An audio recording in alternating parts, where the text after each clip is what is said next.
Déjà présents dans l'eau ou les sols, les polluants éternels, PFAS, se retrouvent aussi de plus en plus dans les assiettes. Selon plusieurs ONG, la présence de pesticides contenant ces substances chimiques a explosé entre 2011 et 2021 dans les fruits et légumes consommés en Europe, notamment dans les fruits d'été.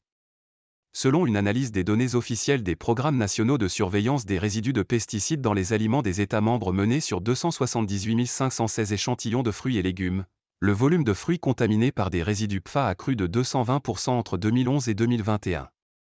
Au cours de cette période, en moyenne 11,2% des fruits examinés contenaient des résidus d'au moins un PFAS. Et en 2021, en moyenne un quart des fruits cultivés au niveau national dans l'UE ont été touchés par une contamination au PFAS.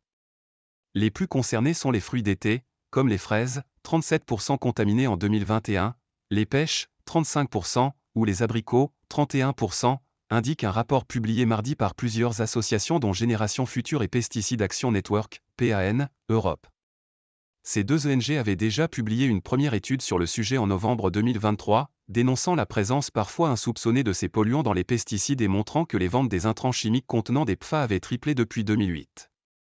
Pour les légumes, proportionnellement moins touchés par cette contamination, des traces dans 5,5% des échantillons en moyenne, l'augmentation est de 247% entre 2011 et 2021, les endives, 42%, et les concombres, 30%, étant les plus contaminés en 2021.